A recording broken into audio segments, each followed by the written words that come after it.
Boa noite a todos. Muito obrigado por estar acompanhando e estar também nesse momento, podendo estar na presença de Deus. Obrigado por você estar participando desse momento de adoração. E hoje, num dia muito especial, o dia em que nós comemoramos a ressurreição do nosso Senhor Jesus Cristo. E eu gostaria de convidar você para estarmos orando neste momento, para que nós pudéssemos rogar as bênçãos de Deus sobre cada um de nós. Eu convido você para fazer esta oração. Vamos orar? Pai, eu quero agradecer por estar aqui, ó Deus, mais uma vez podendo te louvar, te engrandecer. Eu quero também agradecer, ó Deus, pela vida de cada pessoa que está nos assistindo nesta noite. Que o Senhor possa derramar a tua graça, a tua bênção, que o Senhor possa abençoar cada pessoa, cada família, cada lar que tem participado conosco aqui das nossas transmissões, do nosso culto, Deus. Que o Senhor abençoe esse momento, que seja um momento de adoração, que seja um momento de entrega ao Senhor. Que o teu Santo Espírito possa abençoar cada vida e cada lar, em nome do Senhor Jesus. Amém, Deus. Nós vamos começar o culto dessa noite. Eu gostaria de convidar você para fazer a leitura no Evangelho de Lucas, no capítulo 23, do verso 44 até o verso de número 48. A palavra do Senhor diz assim: já era quase a hora sexta, e escurecendo-se o sol, houve trevas sobre toda a terra até a hora nona, e rasgou-se pelo meio o véu do santuário. Então Jesus clamou em alta voz: Pai, nas tuas mãos entrego o meu espírito. E dito isto, expirou. Vendo o centurião o que tinha acontecido, deu glória a Deus, dizendo: verdadeiramente este homem era justo. E todas as multidões reunidas para este espetáculo, vendo o que havia acontecido, retiraram-se a lamentar, batendo nos peitos. Esse texto ele nos lembra da morte do nosso Senhor Jesus Cristo, aquele que entregou a sua vida na cruz por cada um de nós, aquele que derramou o seu sangue na cruz para perdoar os nossos pecados. E o que me chama a atenção nesse texto, o verso de número 48 diz que as multidões estavam reunidas para ver o espetáculo da morte, da crucificação de Jesus Cristo. Aquilo para eles era uma diversão, aquilo para eles era algo que dava prazer de ver e de poder participar da morte e do sofrimento de Jesus. Porém, essa multidão, ao ver o que aconteceu naquele momento, eles começaram a lamentar e batiam no peito. Porque eles, naquele momento, assim como o centurião, que era um dos guardas que estavam acompanhando a crucificação de Jesus, e certamente era um daqueles que haviam torturado, ou talvez havia ali esbofeteado Jesus, cuspido em Jesus, mas naquele momento ele reconhece que é o Filho de Deus, que está naquela cruz e que havia entregado a sua vida. Nós comemoramos hoje a ressurreição do nosso Senhor, mas nós precisamos ainda lembrar da sua morte, da morte na cruz. E é esse Jesus que eu quero convidar você para estar louvando nesta noite, aquele que entregou a sua vida por cada um de nós. Vamos louvar ao Senhor, vamos cantar louvores ao nosso Deus nesta noite, porque o Senhor Jesus é digno de toda adoração, o Senhor Jesus é digno de honra e de glória.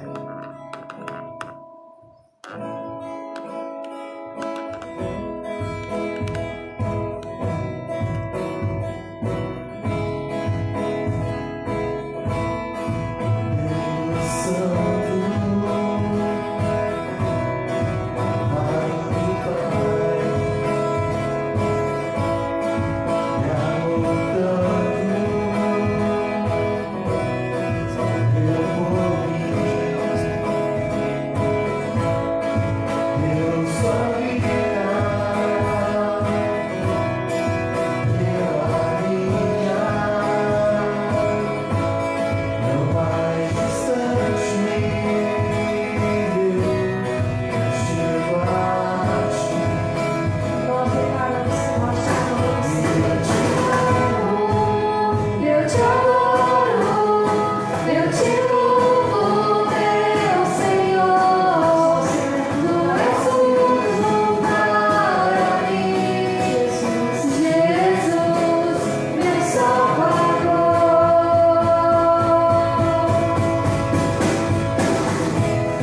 declaramos, ó Deus, o nosso amor por Ti.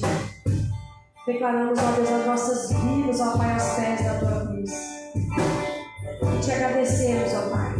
E entregamos o nosso coração a Ti, cheio de gratidão. Porque o Senhor nos dá, Senhor, esta oportunidade de estarmos na Tua presença, de poder sentir, ó Deus, o Senhor passear em nosso meio. Deus, mais uma vez, ó Deus, eu Te agradeço. Agradeço por tudo que o Senhor tem feito nas nossas vidas, por tudo que Tu és, pelas grandes coisas, ó Deus, que foram feitas para cada um de nós, pelos Teus cuidados. E Te agradecemos desde já, porque grandes coisas o Senhor ainda fará para cada um de nós. Muito obrigado, Deus, pelos Teus cuidados. Muito obrigado, Deus, porque os Teus olhares jamais se desviaram de nós. Sim, Deus, todo louvor e toda honra e toda adoração seja dada somente a Ti. O Senhor, Deus, que és a nossa única esperança. O Senhor, Deus, que é aquele que nós depositamos, ó Deus, a nossa esperança, o nosso coração. Porque sabemos, ó Pai, que somente em Ti nós temos a palavra de vida, Pai. Muito obrigado, ó Deus, por tudo que o Senhor tem feito nas nossas vidas. E entregamos agora, Senhor, diante de Ti o nosso coração cheio de gratidão por tudo que Tu és para cada um de nós. Obrigado, Senhor, por este momento de louvor. Obrigado por poder sentir o Teu Espírito Santo aos nossos cuidados, ó Pai, cuidar de nós, cuidar da nossa vida. Muito obrigado, Senhor. Em nome de Jesus. Amém.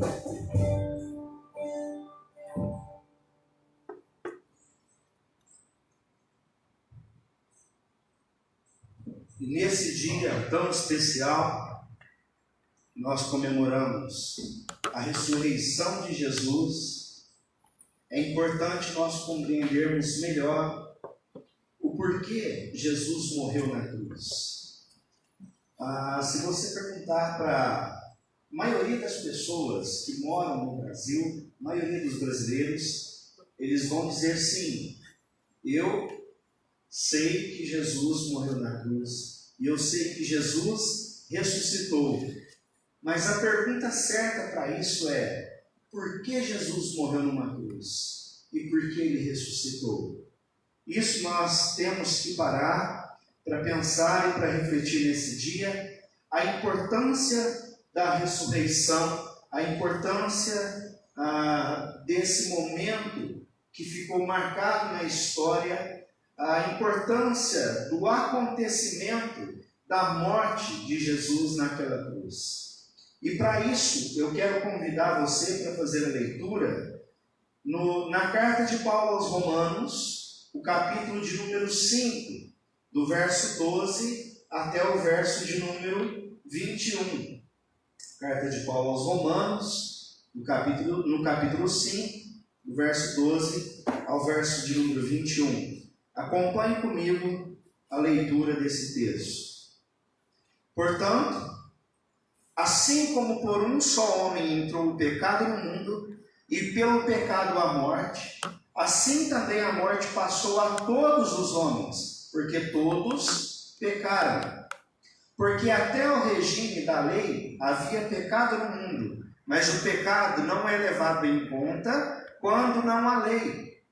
Entretanto, reinou a morte desde Adão até Moisés, mesmo sobre aqueles que não pecaram, à semelhança da transgressão de Adão, o qual prefigurava aquele que havia de vir.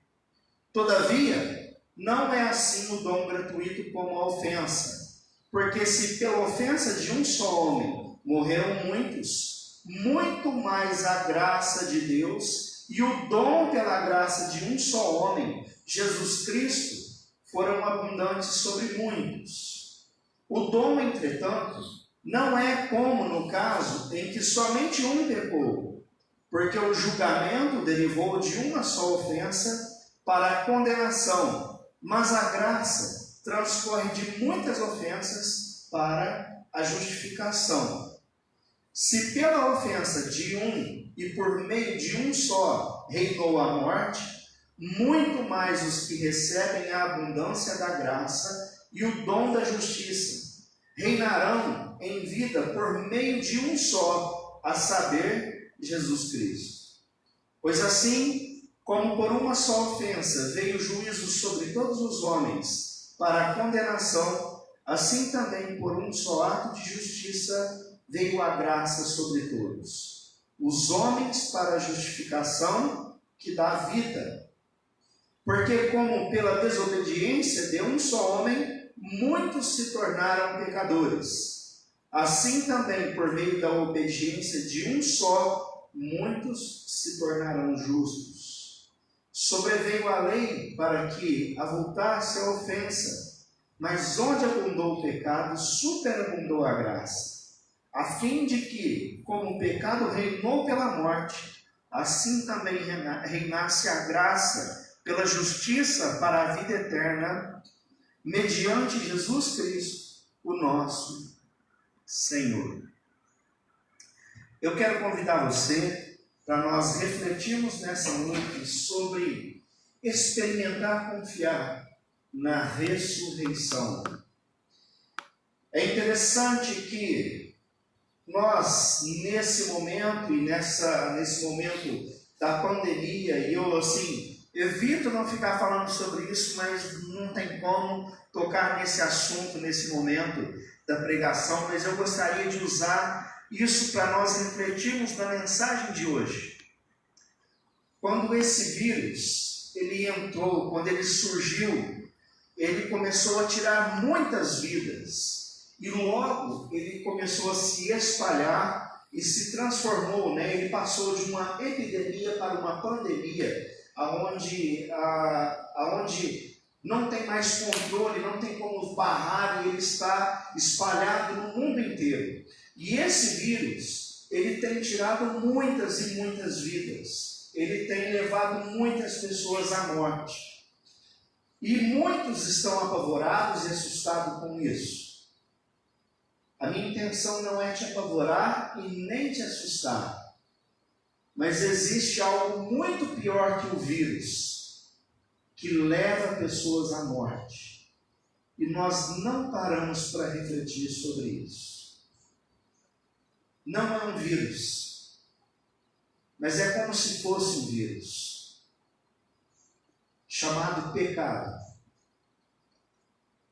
Quando nós começamos a leitura do verso de número 12, Paulo diz que, portanto, assim como por um só homem entrou o pecado no mundo, e pelo pecado a morte.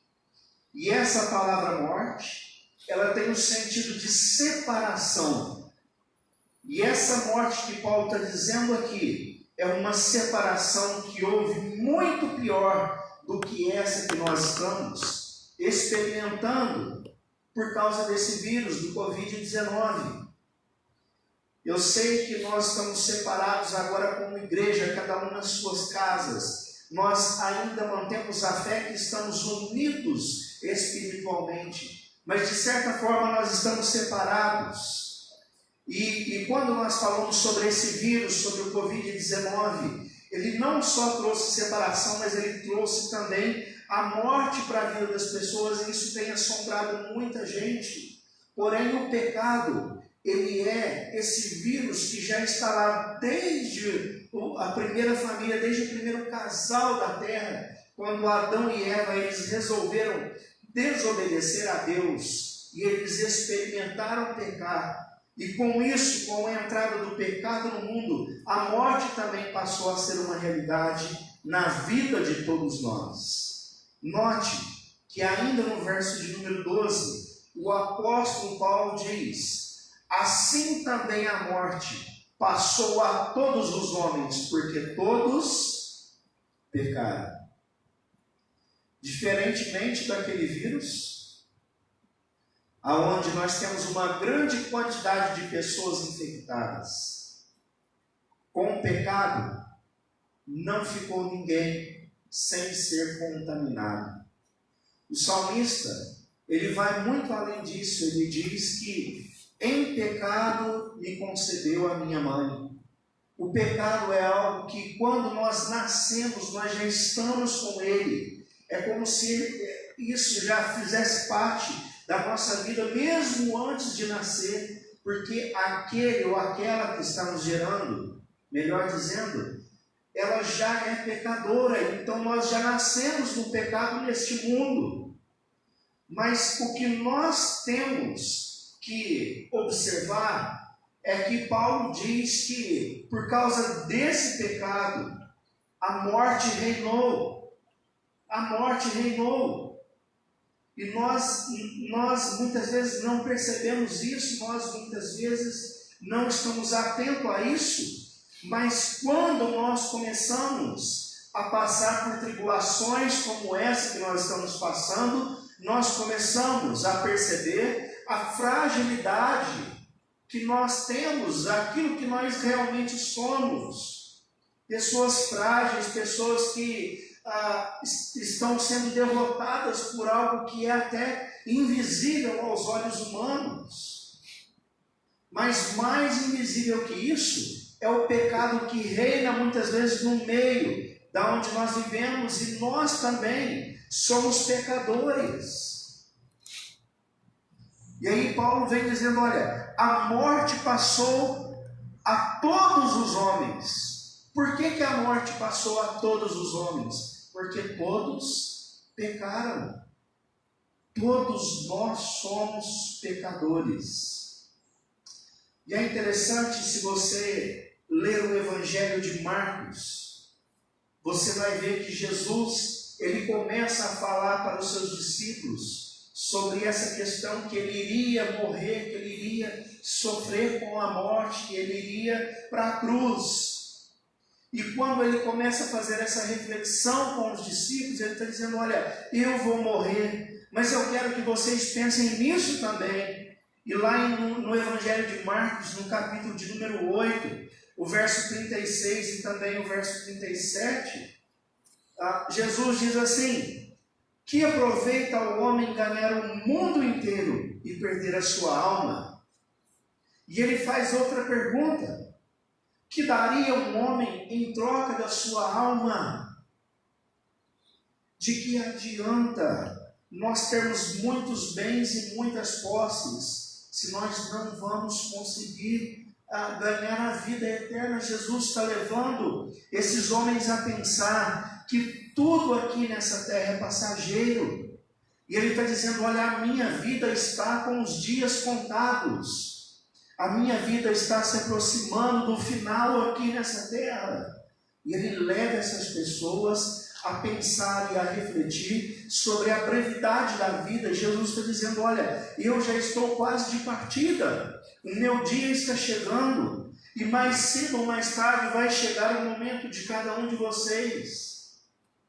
Olha, nós podemos, daqui uns dias, estar contando essa história que sobrevivemos ao vírus, mas mais cedo ou mais tarde nós vamos partir desse mundo.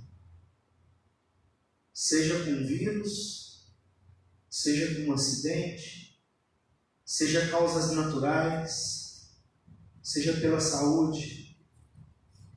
Nós precisamos pensar aonde nós vamos passar a eternidade.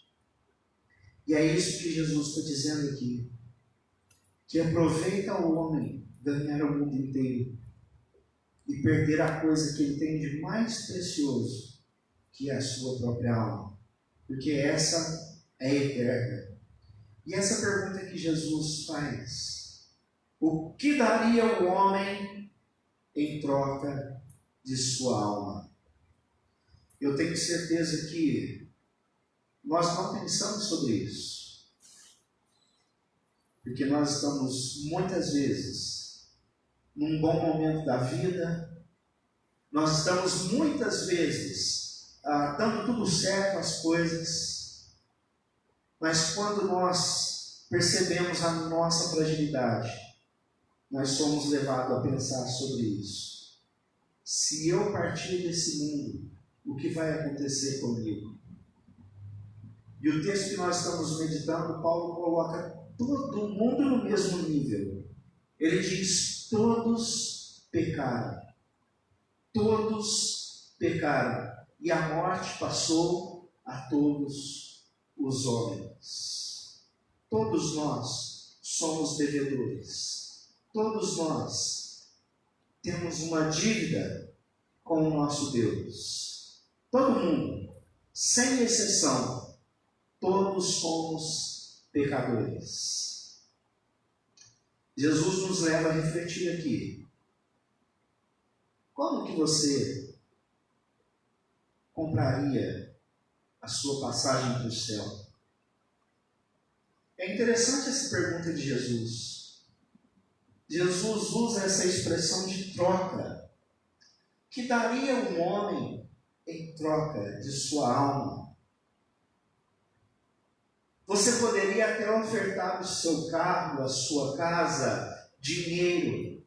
A grande questão é que quem está do outro lado, o que aceitaria em troca disso? Quem está do outro lado, o que aceitaria para poder dizer, olha, a tua alma foi salva, você pode entrar e pode desfrutar do paraíso, você vai desfrutar da presença de Deus e do melhor que Deus tem para oferecer. O problema é que quem está lá é o próprio Deus. E Deus, para Ele, as coisas deste mundo não têm valor, como tem para nós aqui. O nosso carro não compra a nossa alma. A nossa casa não compra a nossa alma. O ouro que nós pudermos juntar nesse mundo não compra a nossa alma. Nós não temos nada para ofertar a Deus em troca da nossa alma. Essa é a verdadeira realidade. Nós não temos nada para ofertar a Deus que justifique a nossa entrada nos céus. E aí nós começamos a entender então, quando os pecados eram cometidos, no Antigo Testamento, haviam alguns homens que eram separados para os trabalhos. E esses homens eram separados para os trabalhos de santificação, para os trabalhos no templo. E esses homens, eles pegavam um cordeiro, um animal. Esse animal ele não podia ter defeito, tinha que ser um animal novo, um animal jovem, sem defeito algum. E eles derramavam o sangue daquele animal para poder, dessa forma, oferecendo aquele sacrifício a Deus, derramando o sangue daquele animal, para que os pecados das pessoas fossem perdoados. Mas logo em seguida, as pessoas cometiam pecado novamente. Então tinham que arrumar outro cordeiro e novamente derramar o sangue daquele animal para que Deus estivesse perdoando os pecados do seu povo. Então precisava de um sacrifício perfeito, para que não mais precisasse matar um animal. E esse sacrifício perfeito tinha que ser de um homem racional, de alguém que soubesse o que estava acontecendo. Mas Paulo diz que todos pecaram. Não havia um homem na face da terra que pudesse tomar o lugar na cruz. Por isso, Jesus entra na história. Jesus, ele se encarna, ele deixa a sua glória e ele se faz homem aqui, neste lugar que nós pisamos e chamamos de terra. Jesus, então, ele começa a sua caminhada como todos nós aqui, porém sem pecado algum. Jesus nunca pecou, Jesus nunca manchou a sua vida, desde o dia do seu nascimento. Então Jesus, ele vai para aquela cruz, e ele derrama o seu sangue como cordeiro em oferta aos nossos pecados. E o único que não precisava desta oferta era o próprio Jesus. Todos nós precisávamos que esse cordeiro fosse morto, para que os nossos pecados fossem perdoados. O único que não precisava era Jesus, porque ele não tinha pecado. Mas por amor de nós, Jesus subiu naquela cruz e Ele entregou a sua vida por todos nós. No verso de número 15, o apóstolo Paulo continua dizendo: todavia, não é assim o dom gratuito como a ofensa, porque se pela ofensa de um só homem morreram muitos, muito mais a graça de Deus e o dom pela graça de um só homem, Jesus Cristo, foram abundantes sobre o mundo. Paulo está dizendo para nós que a ofensa, como é escrito aqui, Paulo está se referindo aos pecados. E graça, nós precisamos lembrar que é um favor imerecido de Deus. E dom, nós podemos trocar essa palavra por presente. Então, quando nós olhamos para esse texto, nós percebemos que Deus derramou sobre nós um favor imerecido. E o presente, pela graça de um só homem, e esse homem foi Jesus Cristo. O Cordeiro que derramou seu sangue naquela cruz para nos salvar, para nos perdoar e para purificar os nossos pecados. Olha, eu quero falar uma coisa muito séria com você. Eu tenho ouvido muito, tanto na televisão como nas redes sociais, eu tenho ouvido isso. Que quando esse vírus passar, nós vamos estar mudados, nós vamos estar mais fortes, nós vamos estar melhores. Não se iluda com isso. Não se iluda. Talvez muitos de vocês que estão nos assistindo vão dizer que eu sou pessimista. Mas eu não sou pessimista. Sou apenas realista. Esse vírus não vai mudar ninguém. Esse vírus não vai mudar nenhuma pessoa. Esse vírus não vai fazer com que as pessoas sejam mais humanas. É só uma questão de tempo. E todos vão voltar a fazer as mesmas coisas que faziam antes. A única coisa que muda a vida de um ser humano se chama Evangelho. Porque quando nós aceitamos esse Jesus que morreu por nós naquela cruz, nós temos uma transformação de vida. Então nós, por causa de tudo isso, do sofrimento de Jesus, nós queremos então uma mudança de vida. E aí nós começamos a pensar e a refletir sobre alguns atos e sobre algumas coisas que nós fazemos na nossa vida. E nós olhamos para Jesus que entregou a sua vida por nós. E nós temos que dizer, olha, esse sofrimento de Jesus, ele não foi em vão. Então eu preciso mudar a minha vida. Vírus não vai mudar a vida de ninguém. Escute o que eu estou te dizendo. O único ser que muda a nossa vida se chama Jesus Cristo. E enquanto a igreja se calar, enquanto a igreja não pregar esse evangelho, que traz transformação, que traz amor, que traz paciência, que traz compaixão pelas pessoas, o mundo não muda. Vírus não muda ninguém. E aí talvez você vai pensar, pastor, mas como que você está dizendo isso? O mundo já passou por coisas piores. O mundo já passou por 2 guerras mundiais. O mundo já passou por outras epidemias e pandemias. E quando você olhar, não precisa muito. 2, 3 meses atrás, 1 mês atrás, você vai ver estampado nas manchetes: filhos matando o pai por causa de drogas, líderes, como governantes, como muitos outros lá que nós votamos, roubando e desviando dinheiro, e assim como está tendo agora, no meio do vírus. Quando você olha nas manchetes, você vê a raça humana caída em pecado que Paulo está dizendo aqui. Não tenha esperança no vírus. Isso não vai mudar ninguém. Quem muda as nossas vidas é Jesus Cristo. É Jesus. E nesse dia de Páscoa, nós precisamos pensar sobre isso.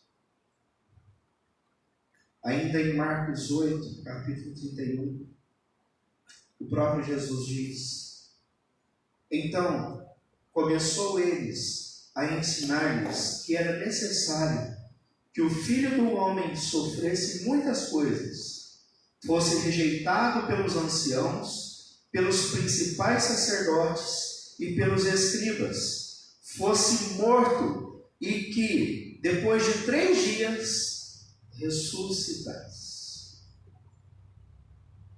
E tudo isso aconteceu.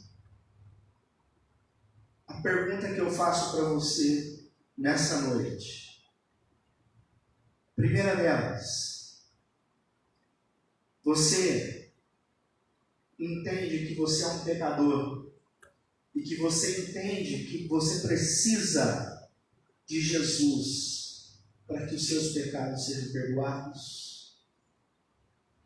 E a segunda pergunta que eu faço é se você aceita esse Jesus na sua vida para ser o seu guia, para ser o seu mestre e para ser aquele que vai te instruir enquanto você estiver nesse mundo. Se a sua resposta for sim, eu convido você a pensar sobre a ressurreição.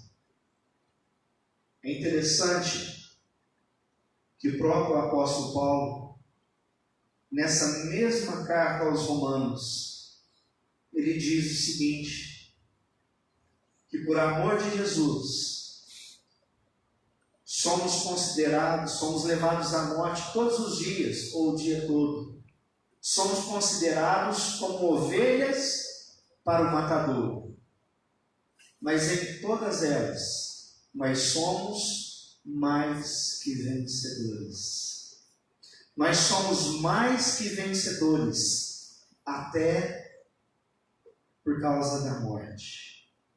Até a morte nós vencemos. Por que nós vencemos? Porque Jesus venceu. Porque Jesus ressuscitou. E junto com Ele um dia também nós vamos ressuscitar. Que essa Páscoa possa fazer sentido para você. Que essa Páscoa possa fazer a diferença na sua vida. E mais uma vez, eu quero convidar você a pensar e a refletir sobre isso. Que o que vai trazer transformação para este mundo é o nosso Senhor Jesus Cristo. É quando nós entregamos a nossa vida a Ele. É quando nós estamos diante do Senhor e vivendo segundo as vontades do nosso Deus. Eu quero convidar você, se você ainda não entregou a sua vida a Jesus, que faça isso. Olha, nós não sabemos quanto tempo nós temos aqui nessa terra. Nós não sabemos quantos dias, quantas horas de vida nós temos aqui. Mas para aqueles que entregam as suas vidas a Jesus Cristo, pode confiar que mesmo se a morte nos levar aqui, nós vamos um dia ressuscitar, porque Jesus ressuscitou, porque Ele venceu a morte por nós. Nós não temos poder nenhum sobre a morte, mas Jesus tem. Nós não temos poder nenhum em mudar essa situação, mas Jesus tem. Paulo diz aqui nessa carta, em todas essas coisas, nós somos mais que vencedores. Nós somos mais que vencedores.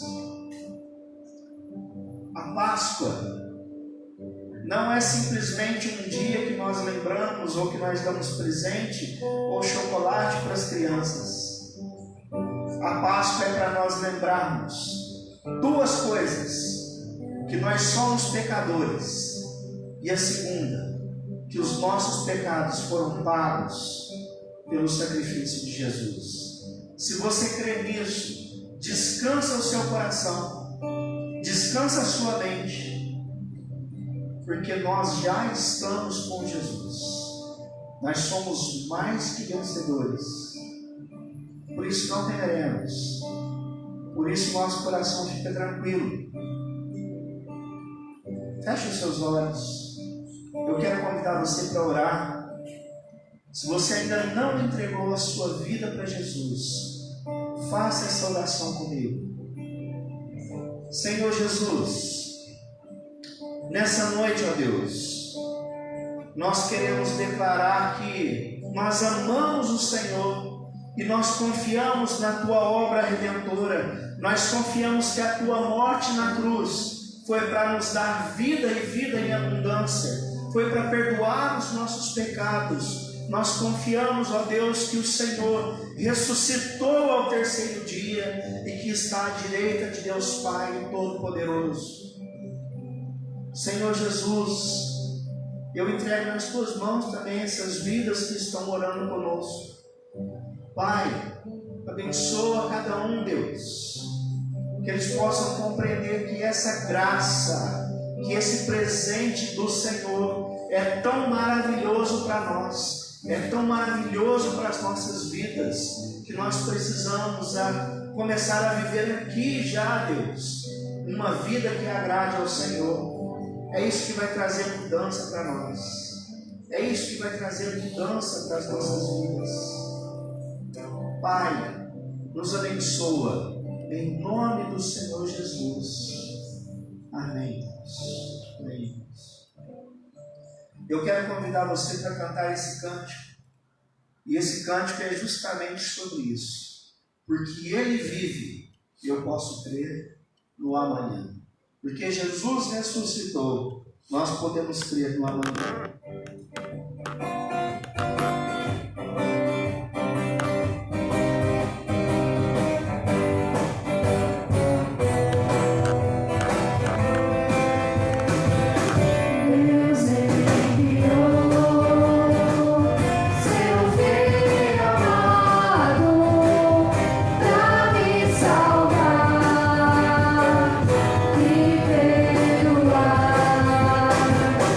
Na cruz.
vida está nas mãos do nosso Jesus, que vivo está. Nós estamos encerrando o culto desta noite. Eu gostaria de agradecer pela tua presença aí, pelo teu acompanhamento nas redes sociais, e eu quero dizer para você que logo mais, eu creio nisso, que nós estaremos novamente reunidos neste lugar ou em outro lugar aqui, para nós estarmos adorando nosso Deus juntos como igreja. Isso tem feito muita falta para mim, e eu creio que tem feito muita falta para a vida aí dos irmãos. Eu quero também agradecer aquelas pessoas que têm nos ajudado financeiramente. Eu tenho pedido, todos os domingos, para que os irmãos estejam abençoando a igreja, porque as nossas despesas elas não param, e muitas pessoas, muitos irmãos e irmãs atenderam o nosso pedido e estão contribuindo. Muito obrigado. Eu tenho certeza que Deus já está abençoando a sua vida e que nada vai faltar para você. Eu desafio aqueles que ainda não fizeram a experimentar, a confiar em Deus também nessa questão financeira. Se Deus tem te abençoado, abençoe a igreja. Eu tenho certeza que não vai te faltar nada, que Deus irá suprir todas as suas necessidades. Nós vamos estar disponibilizando daqui a alguns minutos já aí na página da igreja os dados, se você quiser fazer um depósito, uma transferência bancária, para você poder abençoar a igreja, tá bom? Nós estamos tendo a transmissão também dos nossos cultos na quarta-feira, às 20 horas. Então não perca, na quarta-feira, às 20 horas, participe conosco também nesse momento. E esses momentos são importantes, porque eles são momentos que edificam a nossa alma, a nossa mente, que traz a esperança. É um momento que nós nos achegamos na presença de Deus em oração também. Ok? Não deixe de participar aí. Participe conosco e sempre acompanhe a nossa página aí da igreja, tá bom? Que Deus possa abençoar grandemente a sua vida. Eu vou convidar aqui para orar conosco o presbítero Osmir, que está presente aqui hoje. Vem cá, Osmir. Vem orar aqui com a gente. E logo após a oração, eu vou estar impetrando a bênção e encerrando assim o culto desta noite.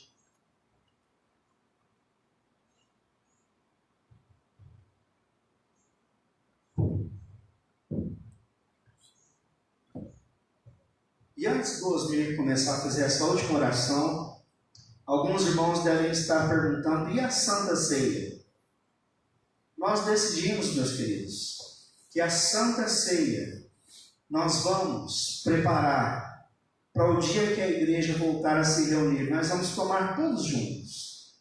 Algumas igrejas tomaram a decisão de fazer essa Santa Ceia online, Cada um na sua casa, pega um pedacinho de pão, um suco de uva, e eu não tenho nada contra isso. Que Deus abençoe os que estão fazendo isso. Mas eu confio que nós vamos estar novamente reunidos, participando da ceia do Senhor, como igreja, que todos juntos. E eu quero então que esse momento seja guardado por todos nós, que nós possamos criar essa expectativa de estarmos aqui no primeiro culto, tomando da ceia do Senhor. E Deus está nos abençoando, Deus está orando por nós. Vamos orar. Após a oração do Osmir, do presbítero Osmir, eu vou estar impetrando a bênção e nós vamos encerrar então o culto dessa noite. Deus, nós te agradecemos, ó Pai, por esse culto. Te agradecemos, ó Deus, por tudo que o Senhor tem feito em nossas vidas, na vida de cada um, ó Deus. Te agradecemos, ó Deus, porque um dia o Senhor se entregou por cada um de nós. Amém. Deus, nós te louvamos e bendizemos por nós. E que agora, Deus, o Senhor nos deu uma semana, ó Pai, debaixo da tua graça. Que o Senhor, ó Deus, venha visitar cada lado, Deus, que está nos assistindo. Muito obrigado, Deus, pela vida de cada irmão, de cada irmã. E que o Senhor, ó Deus, continue abençoando a vida das famílias e das nossas vidas. Em nome de Jesus. Amém. E que a graça do nosso Senhor Jesus Cristo, o amor de Deus Pai e as consolações do Espírito Santo de Deus estejam sobre todos nós e sobre todo o povo de Deus na face da terra. Em nome do Senhor Jesus. Amém e amém. Muito obrigado mais uma vez. Que Deus abençoe a sua vida e o seu lar, em nome de Jesus.